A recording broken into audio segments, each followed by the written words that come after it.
Mr. Smart, you're on that side. Right here. All right, at this time, we're going to welcome our head coaches. Joining us now is Ohio State Buckeyes head coach Ryan Day and Georgia Bulldogs head coach Kirby Smart. We'll start with opening statements with you first, Coach Day, and just give us your overall experience. How has Bowl Week been for you, and maybe how does that compare to other bowl trips you've had in the past? Yeah, it's been a great week for our guys. Got down here Christmas night and have had a great week. I think everything here has been very convenient for our players. Staying over at the Omni and then just making the quick trip over to Mercedes-Benz Stadium, right around the corner. A lot of times when you're at a bowl trip, you spend a lot of times on buses moving around. Didn't happen this week. We were able to kind of get in and out of places very fast. Our guys have enjoyed their time here in Atlanta, but had a great week of practice and certainly looking forward to this game. All right. Coach Smart, same for your bowl week experience. Yeah, it's a tremendous honor to be in this bowl game. I've been a part of this bowl game multiple times as a player and coach. I think Gary Stoken and his staff do a tremendous job. First class in every phase of it. Our players have enjoyed Atlanta, a lot of them from this area. Very convenient, like Ryan said. I can remember bowl games where it's 30-minute rides, 20-minute rides from location to location. You never deal with that here. So the efficiency of things has been tremendous. I think the players have enjoyed some of the events they get to go to. I think that's key from an experience standpoint, and get their mind off the game some as well, especially early in the week. But we've had a good week of practice and excited and ready to go. All right, thank you, coaches. All right, let's get into some questions. Raise your hand. We'll get you a microphone. Please give us your name and affiliation and to whom you're addressing the question. We'll start right here in the front row on the right. Yeah, Brooks Austin, Dogs Daily. It goes to both coaches. The term physicality gets brought up a lot when Big Ten and SEC teams play each other. What does that term mean to you, and what does it mean to the success and the winning of this football game? I think physicality is part of this game, and it's a major part of every football game. I mean, when you look across the board, you do studies on these semifinals and final playoff games since the playoffs started. Physicality at the line of scrimmage has been really critical, and you look across the board, teams that run the ball well tend to win these games. Also, red area third down and explosive plays are indicators, but the line of scrimmage play and physicality, but physicality can be a lot of different ways. It can be on the perimeter, it can be on special teams, it can be a lot of different venues, ways of looking at it. And I got a lot of respect for both conferences, because when you play in a bowl game, you get to watch the other conference all the way through. You get to see all these teams they play, and you have a lot of respect for the conference that you're playing. They have great physicality in that conference, always have, and we respect that. Yeah, I agree with everything Kirby said. That's the way the game's played. It's the game of football, and you have to play physical. And when you're playing in the CFP, certainly it's going to be the most physical game you've played all season. And the SEC is and the Big Ten coming together, like you said, for years, two of the most physical conferences there are out there. So it's everybody on the field. It's like you got the perimeter game out there. You have special teams. You have the game in the trenches. You have to win your one-on-one battles, and that's what this game's all about. It's about running around and hitting people. So that's to be expected in a game like this. All right, take our third row on the far right. Bill Rabinowitz, Columbus Dispatch. For Ryan, kind of related to that, you used the term violent a couple times yesterday, which struck me. I get the sense that your team takes that personally, the idea that you feel like you got to prove that physicality, that violence. Can you just kind of address that? Well, again, playing in the CFP, you're going to be playing football at the highest level, and this is going to be an unbelievable environment and electric atmosphere, and playing in Mercedes-Benz, and again, playing in the CFP, it's going to be that type of atmosphere. Our guys know that and understand that, and that's what you're going to get in a game like this. So, our guys have been practicing that way and preparing that way so that we can play our best football. But we know that that's the type of game it's going to be. All right, next question, halfway back on the right side. Yeah, Austin Ward, Rivals and 97.1 The Fan. Ryan, I know that you don't necessarily consume a lot of Ohio State media, but did you make an exception for Paris's story, and what did you think of it? Paris Johnson is just a tremendous young man, and I did read his letter. I think that's why we get into coaching. I think in today's day and age, there's a lot of things that happen. There's a lot that goes into it, but to spend time recruiting Paris. And during that, like he said in his letter, Urban started recruiting him, and then I came in and kind of took it over, and then Paris, and his mom went on that whole journey to go, see a lot of different schools, but ended up back at Ohio State. And then to see his growth, what he's done on the field, off the field, his impact at Ohio State has been tremendous. And that's the reason you get into coaching, is to have an impact on young people, and winning just allows you an opportunity to do that more and more. And proud of him, and I thought it was well written. All right, next right here in the front row on the right. Evan Kroll, Dogs Daily. This question goes for both coaches. These two programs have a lot of history, and they are often in the same circles, recruit the same caliber of players annually in the top 5, but haven't matched up in a while. What does it mean to both of you to finally be able to step in between the lines and have these programs face off against each other? All right, Coach Smart, with you, please. I'm excited for our kids and our opportunity. The two brands of both programs speak for themselves. I think everybody in the country knows the kind of football they've played and we've played here recently, and it's really about them. It's not about us as coaches. It's about the opportunity for the players to go out and play in what's going to be an incredible environment, and that's what you choose to go to Ohio State or Georgia for, is to play in games like this. So I'm excited and happy for them. And I have so much respect for what Kirby's done and what he's built, and winning the national championship last year, and certainly his team's played unbelievable this season. So, when you look at the beginning of the year, you say to yourself, okay, where are we going to see ourselves in December? And this is the exact situation we saw ourselves in, and we knew that Georgia would be right here, and they do an unbelievable job of recruiting and coaching and playing. So, here we are. All right, next question, all the way back on the left side, please. Yes, Dom Taberry, WBNS TV in Columbus. For both coaches, beginning with you, Coach Day, what concerns you the most with the Georgia defense? On the other side, Coach Smart, what concerns you the most with Ohio State's offense? Yeah, anytime you get to this level of football, you're going to be playing against complete teams, and Georgia's defense is complete. They have really good players in the back end, very, very talented, highly recruited, and been developed at a high level with tremendous scheme. And then when you go into the front, athletic linebacker who can run sideline to sideline in their front is powerful. So, you see the statistics, you see the way they played all year. So they're a complete defense. But, when you get to this level of the CFP, that's what you're going to get, and that's the biggest challenge. So, we have to execute at a high level. All right, next one was over here. Okay, yep, there we go, back here. Yeah, Clay Hall, ABC 6, Fox 28, Football Fever in Columbus. To both coaches, could you talk about the standards and expectations of your respective programs and how you've adjusted to the pressure that's involved with that task? Yeah, there's always been pressure. So I don't know that there's an adjustment to pressure. There's just as much pressure from year 1 to year 7. The expectations don't change. We embrace that. The standards that are created through the players that play there.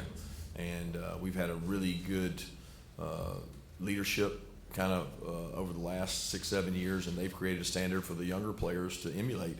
And that's going on now. I talk every day to our guys about, if you're a freshman or sophomore, find the guy you think works hardest and does it the right way and emulate him, and this success will continue. There's no entitlement, and you work really hard at what you do, but the standard doesn't change. Players change, and each year maybe your identity changes, but the standard doesn't change. Okay, next right here. Ryan, can you speak to that? Yeah, same thing. I mean, the expectations at Ohio State and Georgia are the highest level, and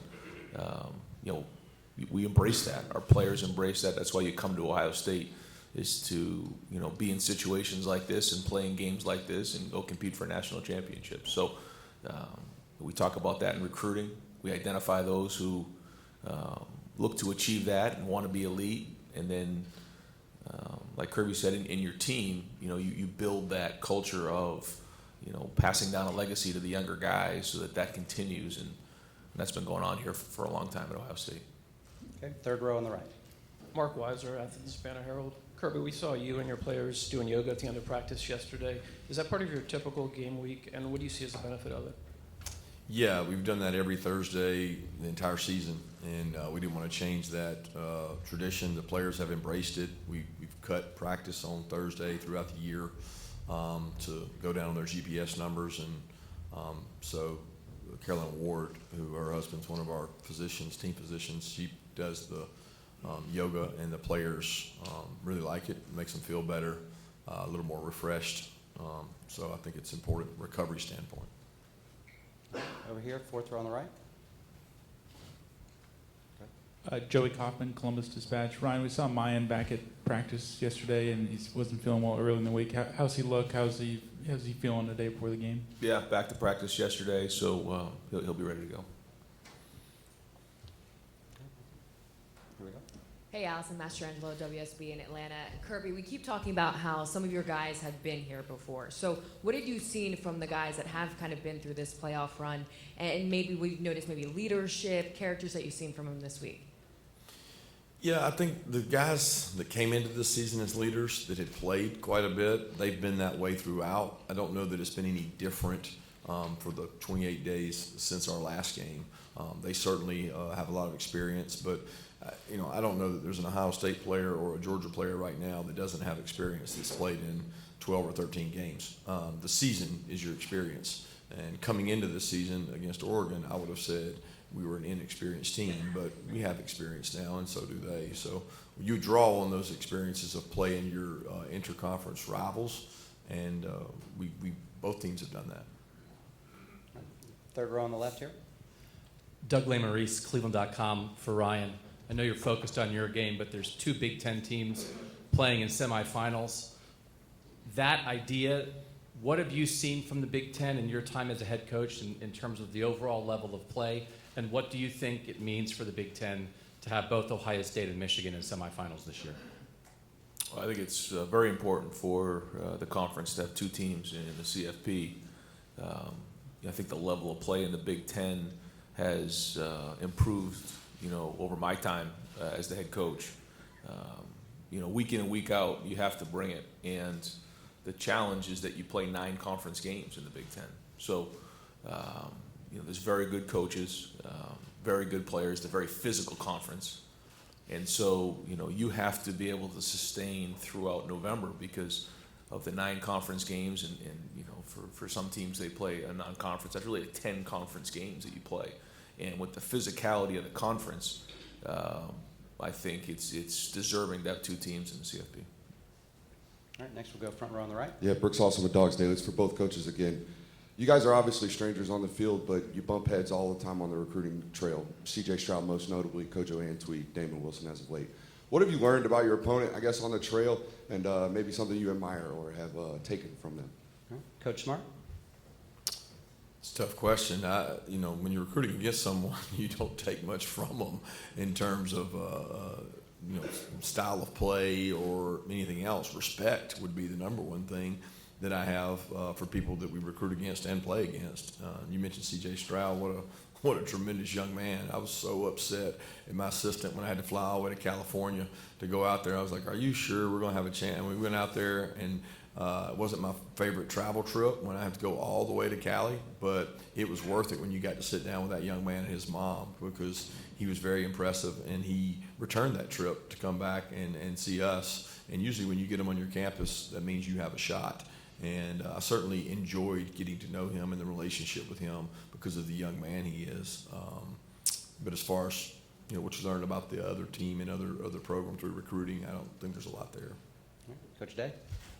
I would just say I think Kirby and his staff do a great job of working at it. I think when you have such great players in the state of Georgia, the easy thing to do would be just to assume you're going to get those guys. They don't do that. They work really hard at it. They grind at it. They no stones unturned. So when you're recruiting against Georgia, you got to bring it, and they do a great job of that. All right, all the way back on the left here. I'm Finn with Omni Hotels and Resorts. For many high school students, playing football at a college level is a dream opportunity. What advice would you give to upcoming recruits looking to be recruited by a big program? Coach Smart. Play hard, get seen, It's important that you understand what it takes to play at this level. I wouldn't kid you and tell you that it's going to be all intangibles, because there's a physical nature of these two teams that some high school student athletes aren't blessed with, and they can do everything right, and they may never play at Georgia or Ohio State, but they can play somewhere. And there's enough football out there that everybody has an opportunity if they present themselves the right way and they work hard enough and persist. I mean, nobody thought Stetson Bennett would be where he is today when he was coming out of high school. Coach Day? Agreed. I think in the recruiting process, sometimes we call it Disneyland recruiting, like everything's going to be great when you go to school. The truth is there's twists and turns along the way, and everybody has their own journey, so that a big part of going through the process of college is working through adversity and tough times. And so I think a big part of going through the process is choosing a school that's going to develop you at a high level in all areas of your life. Certainly there's the football part of it, and that's a big part of the experience, but there's a lot more to it than that. So in today's day and age, there's a lot of new changes and a lot of things going on, but focus on the things that matter, I think, is critical. All right. Middle row on the aisle. Yeah, a question for Kirby, Connor Riley, Dog Nation. What have you been able to see from Ladd and Warren McClendon this week, and how beneficial have these last 4 weeks been for Amarius Mims and A.D. Mitchell?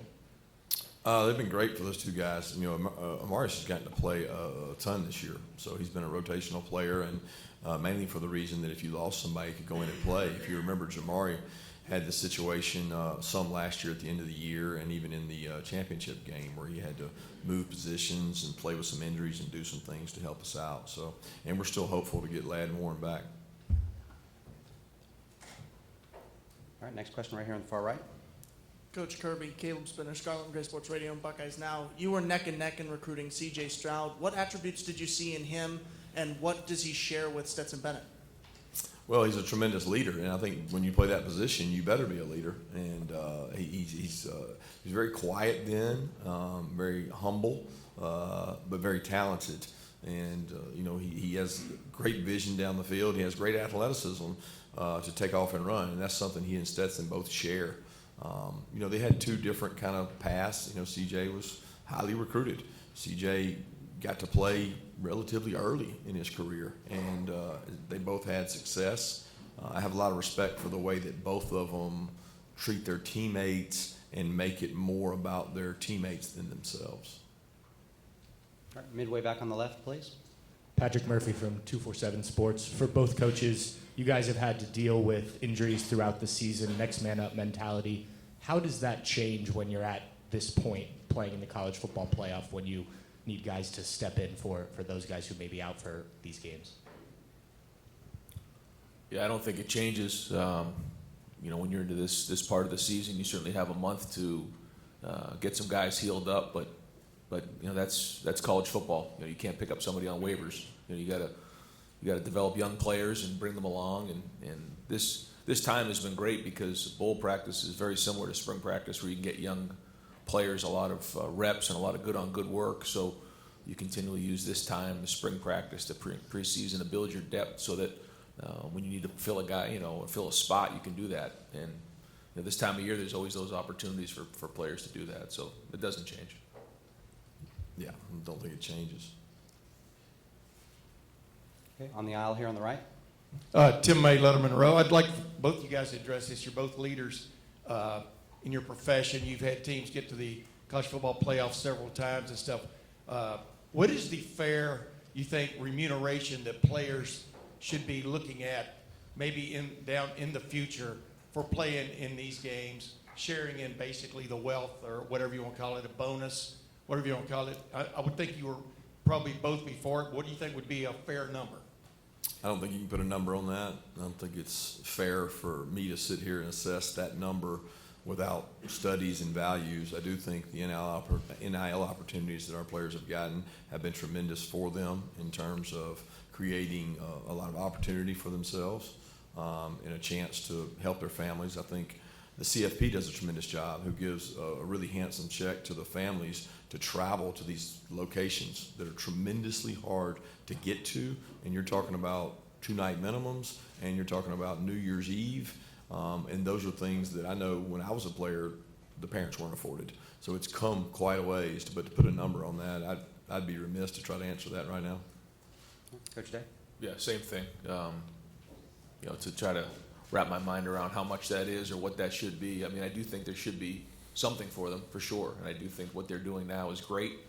But I know moving down the road, there should be more. It's just, you know, how can I possibly say a number? I wouldn't be speaking ignorantly. All right, left side on the aisle, please.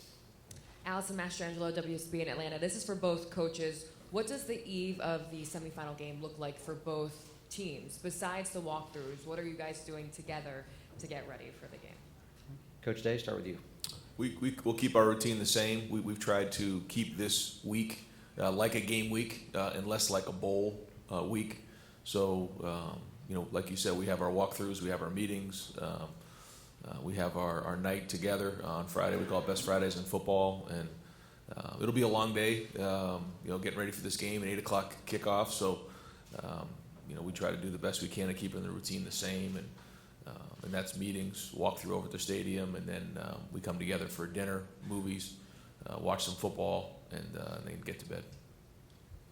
Yeah, very similar. We keep the same routine. We keep it home and treat it like a road game in terms of we would be arriving today. We want them to have a mindset of they arrive today. That's one of the hardest things psychologically to prepare your team for, from being in the same place for 6-7 days, sometimes in the same room. So psychologically, we try to do some things to help with that, and then we treat it like we arrived, we go do a walkthrough, we do a movie, and prepare for a big day tomorrow. Right over here on the left. Yes, Don Taberry, WBNS TV. Coach Smart, what is your biggest concern with the Ohio State offense, and is this the best offense your defense will face today? That's hard to answer that in terms of is it the best that we faced to date, because we haven't faced them. You know, when you look at them on tape, you certainly see the talent. It kind of oozes off the tape, especially a wide out quarterback position, two really good protectors, and they got talented players across the board. A tight end who I have a lot of respect for. I think is one of the best tight ends we faced all year. So they got a guy that can distribute the ball and get it to them. So it's a very, very talented team. When you talk about concerns, it's trite expression, but it's the same concerns every game we play. How are we going to play? You know, what are we going to do in terms of execution, playing the ball in the air? There's going to be one-on-one matchups all over the field. You got to win those one-on-one matchups. And when you're playing Ohio State, you got to be disruptive. You know, you got to affect the quarterback some kind of way. Because if you don't, he's very accurate. He's a very accurate passer that knows where he's going with the ball, and when you give them free access with a quarterback like that, they can wear you out. So, but most games come down to the same thing: turnovers, explosive, red area, third downs. I mean, it's what the greatest indicators are of winning. All right, midway on the right. Mike Griffith, AJC Dog Nation. Kirby, last year I asked you and Nick Saban this question at the championship game, Coach Day, if you could answer in the NIL transfer portal area about this model, the disadvantages that you have preparing for a game while maybe other teams are working the portal or recruiting more aggressively. Do you think this is a sustainable model, what you're dealing with right now with the transfer window, as well as the NIL dealings that are taking place for both coaches? Yeah, it's sustainable. I don't think there's any question is it sustainable, because there's nobody that's going to weep and cry for the teams that are playing in the playoff because they're playing in the playoff. There's nobody that feels sorry for us. I mean, we get advertisement galore on ESPN. We get opportunities like this. Our kids get to play in front of the largest viewership. The value you get in that in terms of recruiting or transfer portal, if that's what you choose to do, then you get plenty of time to do that. Everybody has time demands that plays in bowl games, and if you're not playing in a bowl game, you probably got other problems that you're concerned with too. So the model is what it is. I think we can all complain about it and say there's things that I wish were different, but it is what it is, and I don't have the answer or solution that says what's better. I agree with everything Kirby said. You know, the best recruiting is winning. So, you know, I think that's one of the best things about being in this situation is you get all the exposure for recruits and their families to see. You come to Georgia, you come to Ohio State to go play in the CFP. Well, here we are. So, you know, I think when you make decisions on changing things or moving things, the ripple effects don't get recognized for at least a couple years down the road. So early signing day, portal, NIL, all these types of things, you don't see them shake out for a couple years down the road. So I always caution about changing again and keep continually, making all these changes, because it just disrupts how things are being done. So, as we move forward, we have to make sure that we're really smart about the decisions that are made and the changes that we make. Third row on the left here, please. Doug Maurice, Cleveland.com, for Ryan and then for Kirby as well. When you have multiple weeks to prepare a game plan in a situation like this, what are the similarities and differences to when you're preparing a game plan in a week's time during the season in terms of getting with your staff and building what you want to do on game day? Yeah, for the bowl structure that we use, we spend the first part of the bowl month working on fundamentals and just good on good, and really don't dive into the game plan until we start to get a little bit closer towards the game, and then try to treat it like a game week. You obviously have more time to look at your opponent and get organized and look at the things that they do, but then you can also get to the point where you can overdo it. It gets similar to the first game of the season. But at the end of the day, it's going to come down to fundamentals and who's going to play harder, who's going to execute, at the highest level. But we try not to, start the game planning too early, because then, you start to, get too much involved with the scouts, and you don't get good on good work, because it'll come down to fundamentals. Yeah, very similar to Ryan. A lot of it hinges on where Christmas falls and where your bowl game falls, or your playoff game in that situation, because you're going to have a time there that you'd like to get a little break. I think the psychology of the players after 13 games, 14 weeks, you got to be careful. They got to want to play, and I think it's assumed that kids just want to play in bowl games or CFP, and you can wear kids down. They're not professional athletes. They have more burdens on them in terms of academic requirements, and they're younger. So we try to do a good job of filling breaks in with hard work and sell them on the plan from day one, and tell them how those 28 days are going to look, and then try to go do it better than the other team does it. All right, midway on the left, please. Maria Martin, 11 Alive here in Atlanta. Kirby, this is for you. When you think about how Stetson has grown and developed within your program, what's the biggest thing that you reflect on and what you're most proud of? The biggest thing that what? That you reflect on and what you're most proud of in his growth and development. I'm most proud of the fact that he was persistent, and he stayed the course and didn't, jump ship when he was 2 or when he was 3. He stayed the course and stayed with us. I mean, I'm very grateful for that persistence and resiliency he showed, and his belief in himself that he showed. Because I don't think any of those qualities had anything to do with myself or Coach Monken or anybody else that was involved in him. They were traits within him that he loved Georgia, and he wanted to prove that he could play at Georgia, and he created his own story by doing that. Okay, middle, right here, third row on the right. Anthony Dasher, UJSports.com. Coach, another Stetson question. How has his practices been leading, the days and weeks leading up to this game? And as his head coach, what kind of comfort level does it give you, knowing he's been through so much in his career, played in this thing obviously last year? He's been very consistent in his practices. You worry sometimes when guys go off to events and award shows, the walk-on award, the Heisman finalist, and doing all those things. But they don't affect the guy that's 25 years old probably the same way they do a kid that's 18 or 19. He's very grounded in what he does. He's had great work ethic.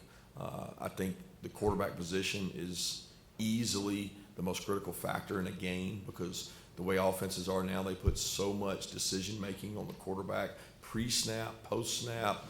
I mean, everything is on the quarterback. So both these teams got really experienced, really proven guys who make good decisions. So when you have that, you're right more than you're wrong, and that usually creates scoring. So I'm very grateful and thankful that we have a guy like Stetson who's played in games. Okay, same spot over here on the far right. Bill Rabinowitz from the Columbus Dispatch for Ryan. If you had beaten Michigan, you knew you would be in the playoff. The fact that you had to go through those days of uncertainty and misery and all that stuff, how much do you think that will help you in this game, that you had that scare, and maybe more gratefulness that you're here? I think at the time it certainly gave us an injection of energy and excitement, for sure, coming off of that weekend, and then into that week, and then the next week it was a range of emotions. And allowed us an opportunity to have great energy and great focus and edge during the month of preparation for sure. So we'll see. I mean, we'll see tomorrow night. We'll see where we're at. But I'm really pleased with the way we've practiced, how our guys have gone at it. You know, we've had a lot of physical practices, and so you know, we have something taken away from you. It does give you a little bit more of appreciation for what it is, and you know, we'll see how we play. But it has been a great month. All the way back on the aisle on the right side, please. Hi, Jared Smalley from NBC in Columbus. Ryan, for you, in the days and the weeks since the last game of the season, you and some of your players have referred to the amount of pressure that you felt in that final game and the way it may have affected the performance in that game. And I'm wondering the message you've had to your players to avoid the word pressure and to try to get them to play loose and to their most natural athletic ability in the biggest game of play. Well, I just think, you know, you go back to your training. You know, you can't focus on things like that. You know, what it comes down to is just playing, you know, hard in practice and then going back on your training once you get out there and playing physical with your teammates. And there's going to be good plays, there's going to be bad plays. But just going out there and looking up at the scoreboard at the end of the game, and that's what we're going to do in the game. We're just going to play as hard as we possibly can. There'll be ups, there'll be downs, there'll be twists, there'll be turns in this game, but play as hard as we possibly can. And, you know, you can't worry about things like that in a game like this. All right, right here on the second row.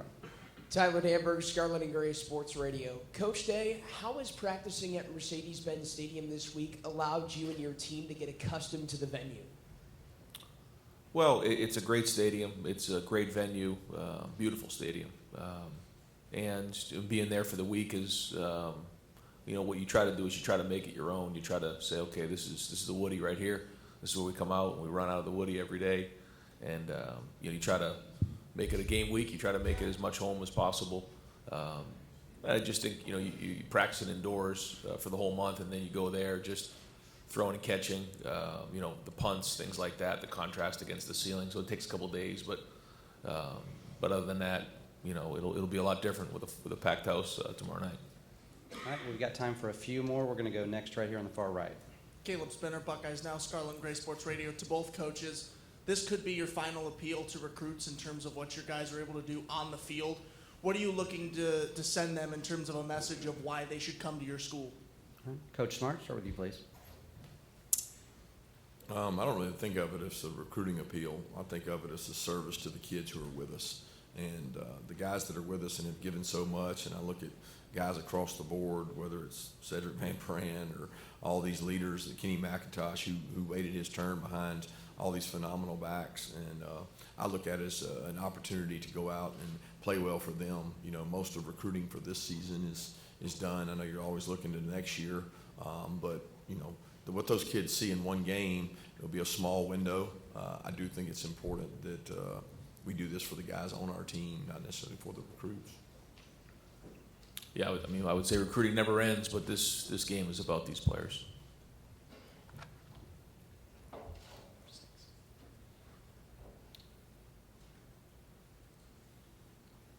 One more.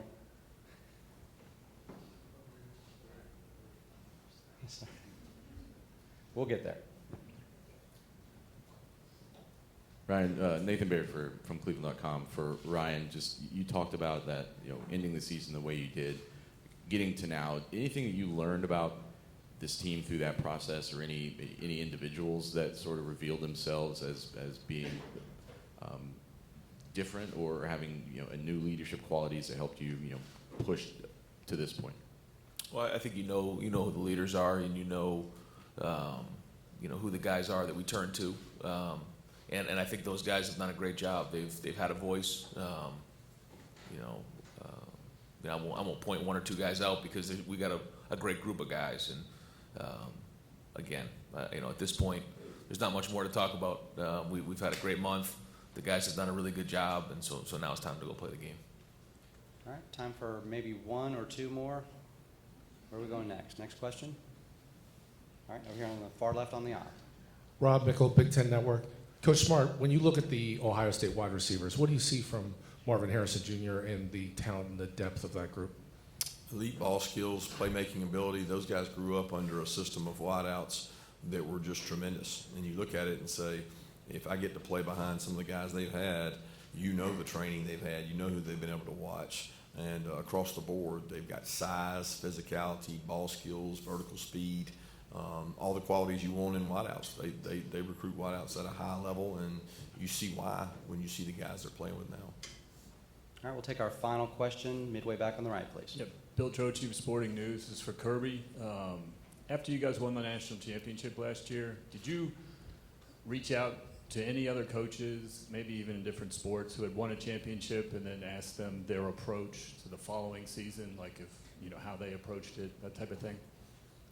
No, we have a couple in-house sports psychologists that we talked about how the mighty fall and some business structures, you know, the blockbuster model and some different models where, you know, ego got the best of organizations in the business world, the corporate world, but didn't reach out to many coaches. I had experiences at Alabama, and I knew the kind of year it would be. It's always a little tougher to bring everybody back to home base. It was much easier for us this year because we had so many players leave, and we had a hungrier young team.